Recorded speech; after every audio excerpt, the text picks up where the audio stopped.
You're listening to another episode of the Just Go Bike podcast. That's AKA Murph. And that's AP. And this is the podcast where we talk about cycling just for the fun of it. With tales from all over the nation, come for the bikes, stay for the fun, and leave with a smile. Well, hey, AP.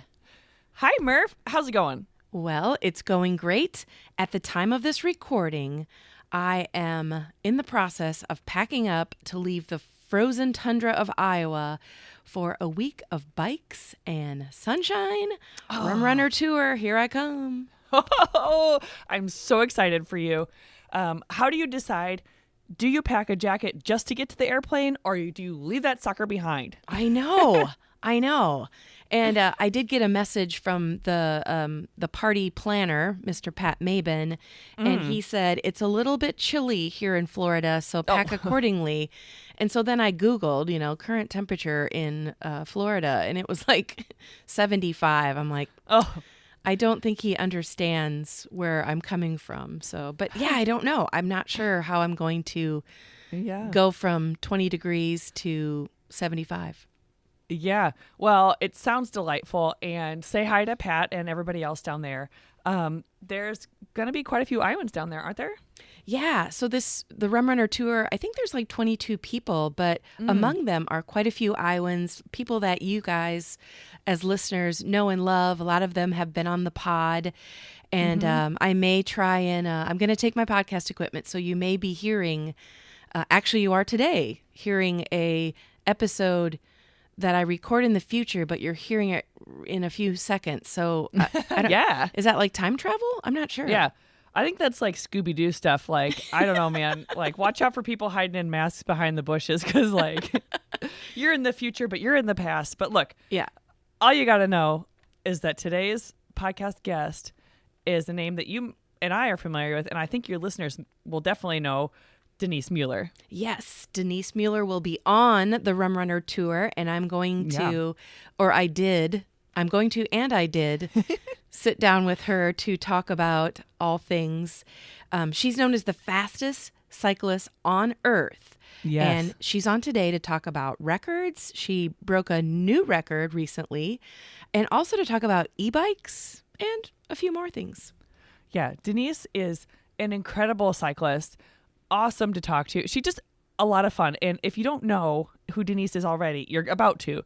And she holds the world record for paced bicycle land speed, which means she rode her bicycle under her own power at 184 miles an hour. Yes, it is. I mean, seriously, you guys, you can watch the video of her making that record, and I still hold my breath every time I watch it. Yeah. So recently I mentioned she broke another record, and listen to this. So a team of 5 women, including Denise, broke what's called the women's world record in human-powered land speed. Wow. And so it's a thing called the Sprocket Rocket. And you should Google it because it looks kind of like the Oscar Mayer Wienermobile, but it's straight. It's straight and low to the ground. Yeah. But it's 750 pounds, 45 feet long, and they went from 0 miles an hour, human powered, got all the way up to 61.94 miles per hour.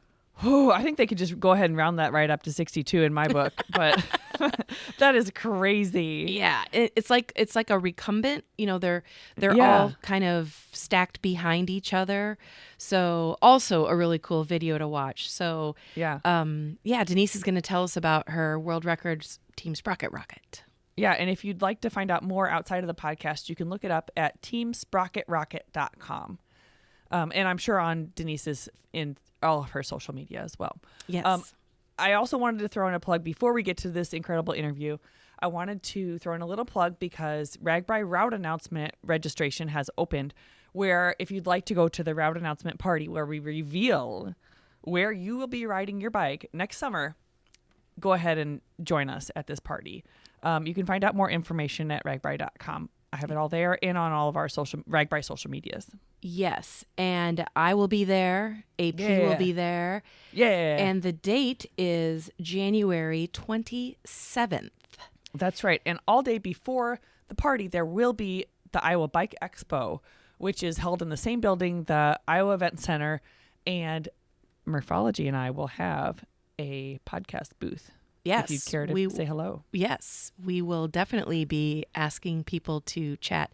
And just to clarify, the Bike Expo is the same day as the route party, right? Yes. Okay, so Expo Absolutely. during the day, route party at night.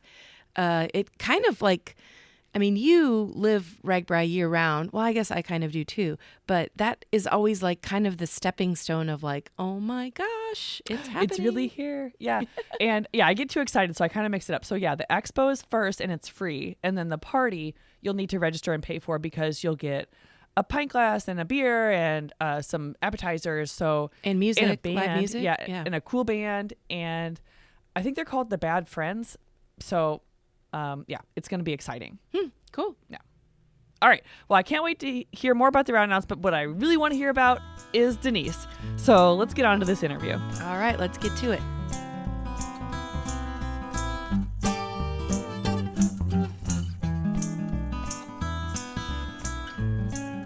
All right. Well, a very big welcome to Denise Mueller. Hi, Denise. Hi. Thank you. Glad to be with you in person for this podcast. Yep, absolutely. While we're riding our bicycles. Yes. Well, not at the exact moment. Well, yeah, we're not on our bikes right now, but should we tell the listeners like our exact location right now? Well, yeah, why not? I mean, right we're by both the amazing Key Largo on the water. Oh my gosh. After riding 60 plus miles today. Yes, we are looking at catamarans and big boats and water, and actually within sight is a beautiful bar that we'll be heading to in a few minutes. But I'm so happy that Denise was able to take a little time. I know you're in your swimsuit. You probably should be at the pool right now, but you said, I want the Just Go Bike podcast listeners to hear about Denise Mueller. Aw, thank you. And as Andrea and I mentioned in the intro, we have an entire episode that you and I did several years ago, right? Maybe... Yep. I guess I don't even remember the year. Maybe 2021. Yes. I don't remember exactly what year it was. Yeah. So before we get into all of the really, really cool stuff, will you tell the listeners briefly where you live and maybe like what the cycling culture is like there? Absolutely. So I live in San Diego, California. Oh, yeah. Which is where I've been my entire life. Whoa. When I raced as a teenager, ironically, where I live now, I'm able to look at the hill called Torrey Pines. So if anybody is aware of that area, I can actually watch the cyclists doing repeats up Torrey Pines. So you just never know how life comes full circle. But yeah, so San Diego and the cycling culture, my gosh, good weather, beautiful roads. San Diego is an awesome place for cycling. A little more aggressive with the drivers, so you just have to always balance that out. But I love riding on the road, and I love doing group rides. So you just it all comes with it. Yeah. So everyone who listens to this podcast know that I rode my bike across the United States a couple of years ago. Actually, it was just last year. And we started in San Diego.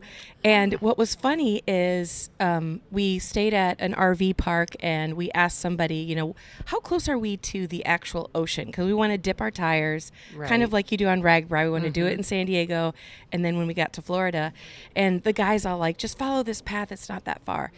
It was 11 miles before we got to the ocean. It's all relative what far is. And we got lost several times because I'm sure to people who live there's a great trail system. We just didn't know our way around, but gosh, it was so funny. And then we finally get there and we're like, oh my God, now we have 3,000 miles to go to get to Florida. But you got the official dip, right? We did. There you go. I mean, it's all about, the Instagram and the Strava. So we got both of those. So nice.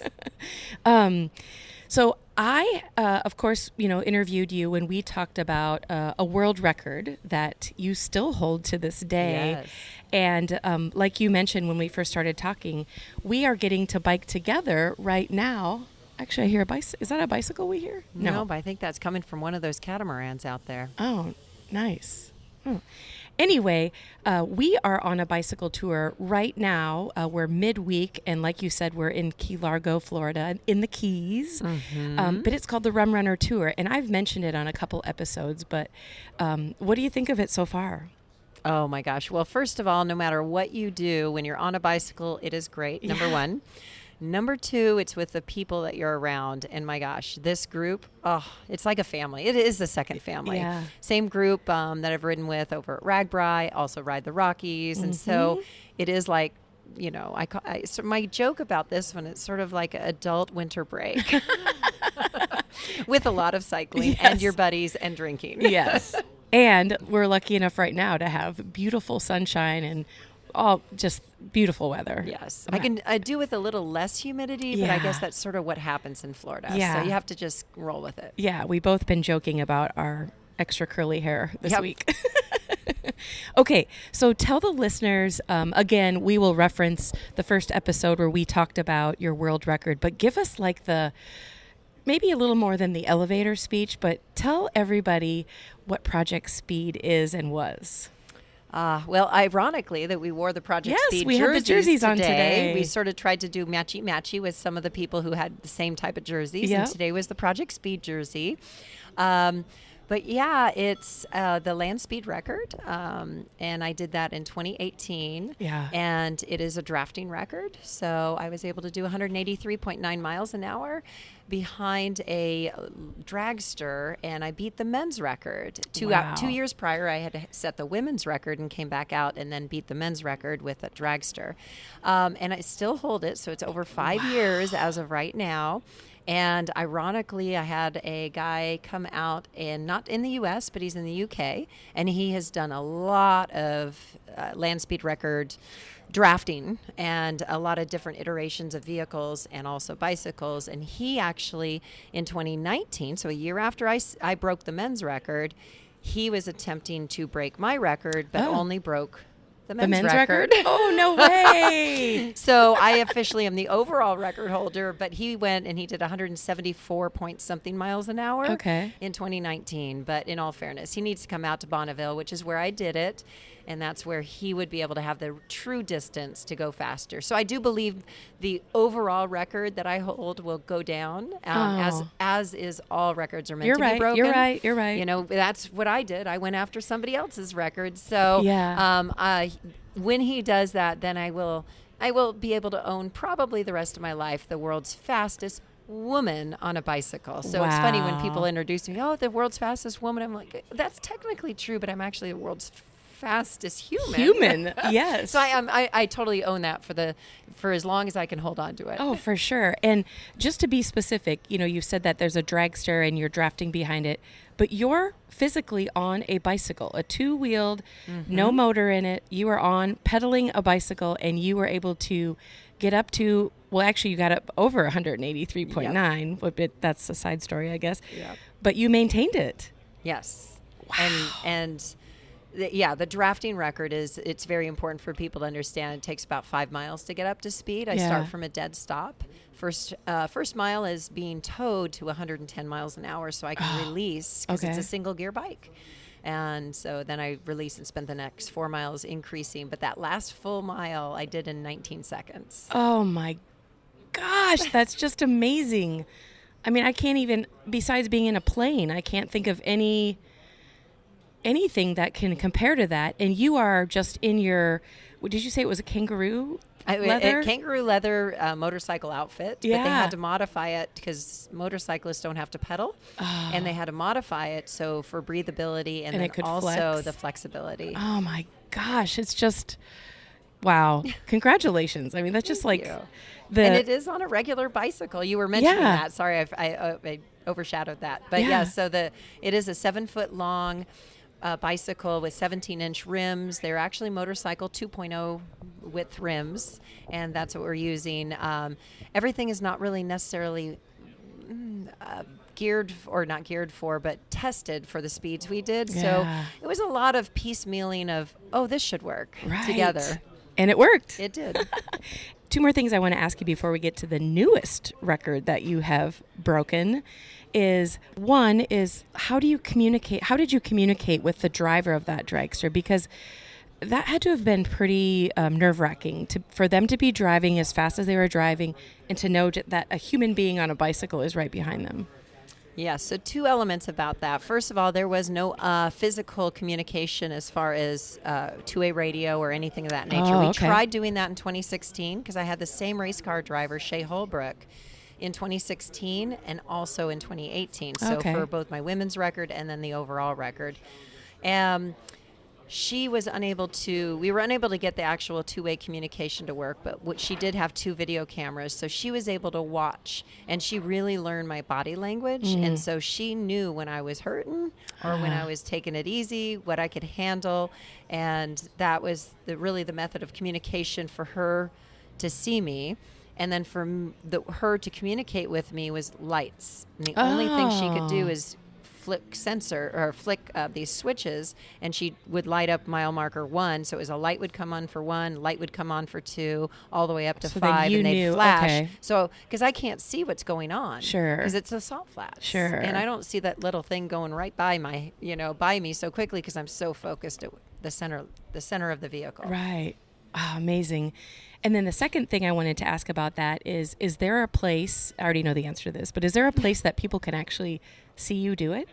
Yes. So basically, I always tell people, because a lot of times they won't remember the name, they won't remember the speed, but if you just literally Google world's fastest human on a bicycle, which is pretty easy to remember, Yeah. my name will come up, Denise Mueller. Yeah. And there's tons of videos. There was lots of amazing press coverage and 2 different 16 and 20-minute documentaries, little documentaries that people can watch. Awesome. And I can tell you there are times, I've watched the video many times, probably before I even knew you. I just was like curious about it. There are times when I'm holding my breath because I'm just like, oh my God, is she going to, okay, she's doing it. So, well, even I know that what the outcome is, and everybody else knows because they see me up there, right? Yeah. I'm alive, but even it's like watching a movie and watching a scary movie type Yeah. of thing. You're like, oh. And if you really, really look, one of them hopefully shows my knee. I had to thrust my knee to one direction to sort of get away from one side of the fairing. During one of the 183-mile runs. Oh, So, my yeah, gosh. that was a little sketchy, but wow. Okay. I survived. Yeah. And I was going to say, speaking of sketchy, you just broke another world record, and it was also bicycle related. And to me, it was even, I don't know, it was even a little bit the same sort of challenge and risk, but you were with other women. So there are now 5 of you going crazy speeds in this contraption. I believe it's called a Sprocket Rocket, right? Yep. So tell us about that one. So I love to drag friends along with crazy things. Why Yeah. not? Why not keep it to yourself? Just share with others. But the irony is, for those that are old enough to remember the Life commercials, there was the Mikey. Yeah. There was the little Mikey, let brother Mikey that do says, "Yeah, hey Mikey, I don't want to try it. You try it. No, here, Mikey will try it. He'll try anything." Well, you do a land speed record, and people know you're crazy enough to do something that out there, and it sort of attracts other craziness. So I was asked to be the captain of this 5-woman, or actually 5. For us, it was 5 women. At the time when I was asked, it was 5 men in this 45-foot long, 750-pound, human-powered tandem. If you think of a tandem bicycle, 2 cyclists are in sync with each other, and the pedals are in sync. Yeah. However, this tandem is 5 of us, people, and we're okay. all in a recumbent or laying back position because it's the most aerodynamic. And if you look at this thing, it looks just like a rocket. Yeah. And that's why it's called the Sprocket Rocket. Yeah, There's it totally rockets does. inside and a rocket look on the outside. It has 4 points of contact onto the ground, so we don't have to balance, which is wonderful. But we're completely enclosed. I am in the driver's seat or the captain's seat in the front, and I am in charge of the front brakes and also the video on steering. So I am seen outside through little TV screens. Oh, so instead of you actually physically seeing outside, you're looking at a computer screen Yep. or some sort of monitor Yep. that shows you where you're going. Wow. Because it makes it to where there's no wind drag because I'm completely covered. Okay. And was that also done at the Salt Flats? No, that one was done at Battle Mountain, but it was also on a 5-mile completely flat course. But it was no drafting. It was all human powered. We start from 0. Okay. We get a hand push, and believe me, pushing a 50 750-pound thing that was without the weight of 5 women. Oh my gosh. It definitely, you get probably about a 5-mile-an-hour push, Oh, and that's geez. about it. But by the time we finish our 5 miles, we do the exit 200 meters, and we accomplished getting 61.94 miles an hour, which was beating the women's record by over, I believe they said 17 miles an hour. Oh my gosh. That had been standing for years. So we got the women's record, we got the quad bike record, which is to have 4 different wheels touching the ground, 4 different spots. And then we got within 0.98 miles an hour of the 1980 men's record. Their record was from 1980. And we got so close. But the irony is when we reset the women's record, that day was the exact same day 7 years later than when I set the women's record at Bonneville for drafting. Wow. So it was ironic, the exact same day, 7 years apart.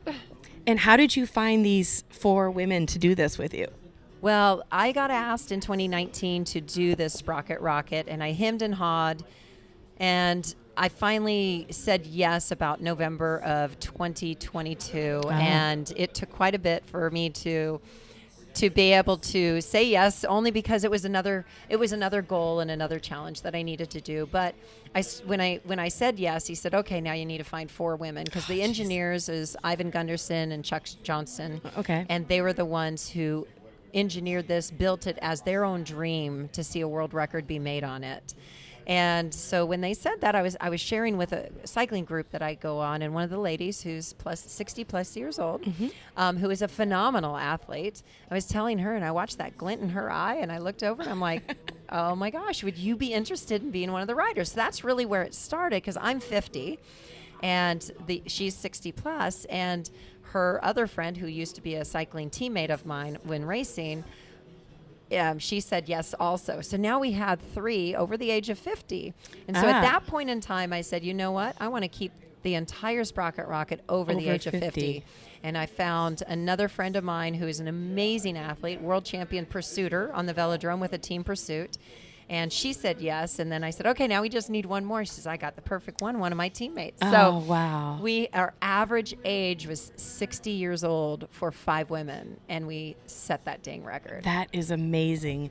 And how do you, I don't know if all 5 of you were able to be together, but how do you train for something like that? Yes, much like doing the drafting land speed record, there's no way to emulate that. Yeah. We did do some specialized exercises in the gym because a recumbent is a very different bicycle than a regular stand-up bicycle, or sitting on a regular bicycle. So we did have to do some specialty exercises, but we all did our own individual training. We couldn't get in there. We did 2 runs a few months prior where we took it out and sort of did, on some roads that were a little deserted, that were as flat as could be, that we took it out there and went 50 miles an hour at that point, but there's no way that you can go out and train together on it. So we really just showed up. The event's a week long, so we knew that we were going to get lots of runs in attempting this record and sort of fine-tune it while we were out there. And did you feel like you got better each time, like you were kind of figuring each other out, kind of? Yes. The biggest thing was there are some mashers like me. I love big gears. And then some of the other riders were spinners. And this is a true, totally connected tandem, or quad, not quad. I have to come up with the right word for 5, because quad would be 4, where you are all connected doing the exact same cadence. Okay. And so we had to try high gear, low gear, because also recumbent position is very different on the recruitment of the muscles and how you're able to push that wattage. And so we tested out a lot of things, but the most amazing thing was the fact that there was 0 drama. All of us were so, okay, what do we do next? How do we improve this? And we kept trying, because we had 7 days to be able to do that. Wow. Again, congratulations. Thank That's you. Another really, crazy really cool. feather in my cap.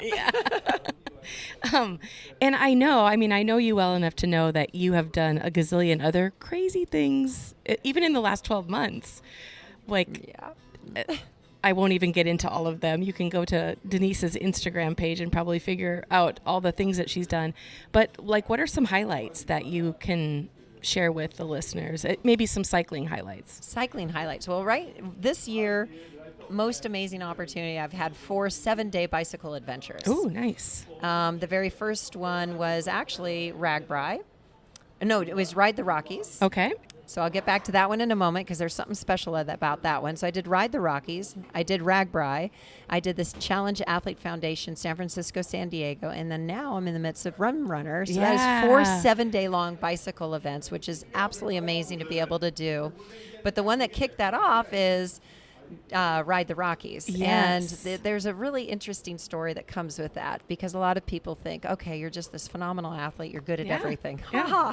You're the fastest human on a bicycle. Yeah. Anybody who knows me that knows that I whine about going uphill.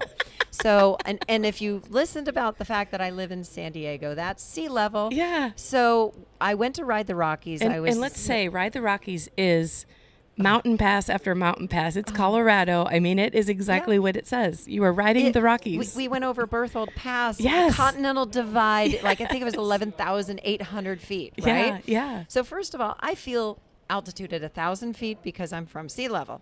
Secondly, I don't like going uphill. So I had the great opportunity to ride the entire event, all 7 of the days, and my friend Kevin Miller had lent me a bike because he's from Colorado and he was only riding the first couple days, and he had his e-assist and had lent me one of his standard road bikes. Well, the first 2 days that he was there, I was holding on to him or he was pushing me up some of the hills because honestly, I couldn't breathe. And when he left the event and I was going to end up riding the rest of the days, he said, you know what, just take my e-assist. And I'm telling you, it was eye-opening because we also had the Davis Finney Parkinson Foundation there. And they were also one of the speakers at the prologue, and they spoke about the fact of don't have anybody make fun of somebody who's on an e-assist because it's an adaptive device. Yeah. It allows people who have other issues, whether it's Parkinson's, whether it's heart issues, what have you, to still be able to ride and to be able to get that exercise. And so I was really touched, but that I hadn't used the e-bike, and I announced it right there. I said, listen, I'm going to be using an e-bike or an e-assist bike the rest of this ride. And I'm telling you, I don't think I'd do Ride the Rockies. I don't think I'd do it without the e-assist. Yeah. And so I'm a huge proponent on looking at the e-assist bike as an adaptive device, just like when I did Challenge Athlete Foundation. You're looking at riders that need a prosthetic to be able to ride. You're looking at all the different adaptive devices to allow people to literally be part of the athletic society, to be out there doing good for their body and their mind. And so for me, I'm a huge proponent about e-bikes and e-assists and being able to still be out there. Wow. And to be able to say, I'm the fastest human on a bicycle, and I've done an event on an e-assist bike. And I probably wouldn't do it on a normal bike. Yeah, I was going to say, and you had a blast. And it's probably something that if you would have been on a bike that didn't have e-assist, there's a chance you probably wouldn't go back.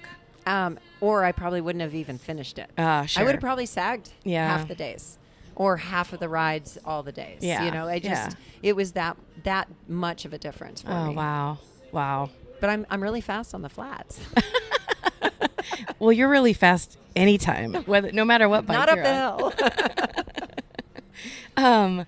Well, what's like, if people want to follow you, figure out, I mean, we already talked about finding the video of you making that land speed record. Where can they find more information about you? Well, on Instagram and also Facebook, it is at Firecycle, just as it's normally spelled.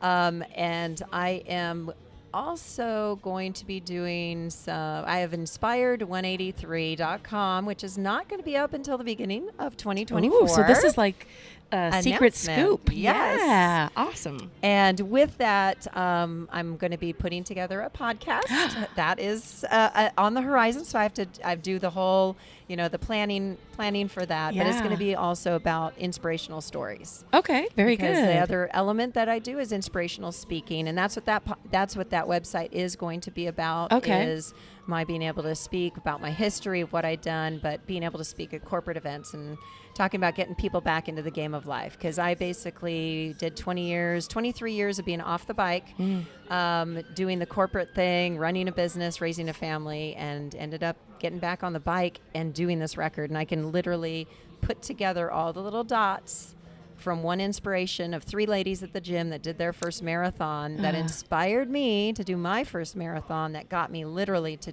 I connected all the dots of the people I met along the way, got back with John Howard working with me, and to do this land speed record. So I would love to see people be able to get back into the game of life who've basically given up.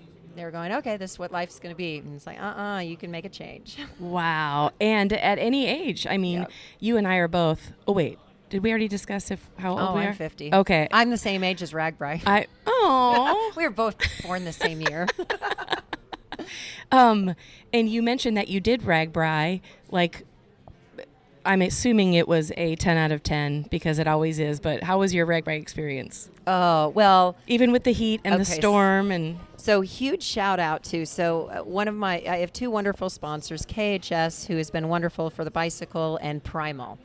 And those are my 2 sort of like lifetime sponsors, lifetime ambassador for them. And so in 2018, after I did the speed record, Dave with Primal said, okay, Dave Edwards said, Denise, anytime you want to do RAGBRAI, you can be with us. And I'm like, okay. And so I always remembered that. So in January of 2021, I reached out and said, hey, Dave, is that offer still available? And so RAGBRAI 2021 was my very first. I had heard about RAGBRAI when I was a teenager. Ah, really? Because there were some friends that were from Iowa that moved to San Diego, and so they talked about this ride, and I was like, oh my gosh, that's really interesting. And so it's one of those epic must-dos. And so doing that in 2021, I did it with the friends of Primal, and oh my gosh, it was unbelievable. And from that point on, it was like, I'm hooked. I'm doing this every year. That's adult summer camp. Yes, for sure. Yeah. And it's such a different experience than a lot of what you do. I mean, you used to race all the time, and then you are probably training for something all the time as well. And then you come to RAGBRAI where, you guys do, power through. You do some pretty intense biking, but you also enjoy all the things that Iowa has to offer as far as food and fun and drinking and partying and the whole works. What I absolutely love is there's something for everyone in those events. For sure. There's the super fast riders that want to like make a challenge for themselves. Mm-hmm. And then there's the kids that are doing their very first long ride that they've ever done, that they've been training for. There's the parents out there. There's the people dressed up in all sorts of costumes. And then I think you've been in a tutu before. Oh, yes. Well, this past year, I decided to wear a tutu every day that matched my kit. Aww. So, yeah, it was fun. But the beauty of, you can't duplicate what happens in Iowa, because you're going through these farming communities, and they are so ultimately blessed to have RAGBRAI go through, because the route isn't the same every year. Yeah. And so there's the people that are on their farm, and it's like the highlight to have these riders come through. They'll have things at the side of the road that they're putting up their own money and their own stuff to have riders stop there.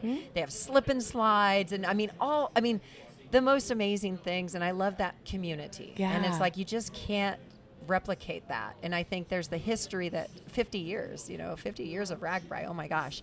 So yeah, I definitely look forward to that one every year. I was going to say, you'll be coming back, right? Oh, yeah. For RAGBRAI 51. Oh, that's the guarantee.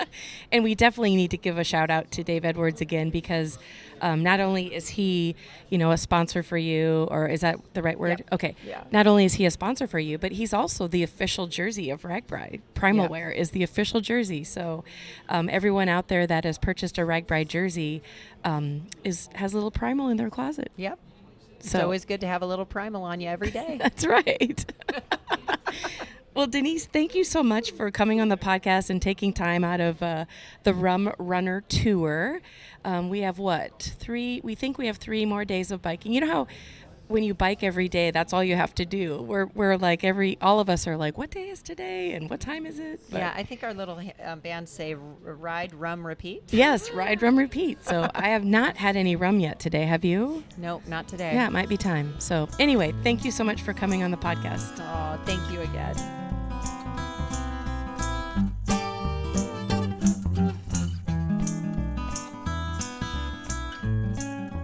Well, listeners, that is it for this week. We both want to thank you for tuning in to listen to the Just Go Bike podcast. And if you'd like to contact us with a comment about the podcast, or maybe you have a topic in mind, you can reach us at justgobikepodcast@gmail.com, or you can also follow us on social media at justgobike on Facebook, Twitter, and Instagram. Please rate, review, and subscribe to this podcast, especially if you're a fan. And if you have any extra time, pop on over to the Murphology podcast for more bike adventure interviews. All right, that's a wrap. We'll be back next week. Until then, just go bike!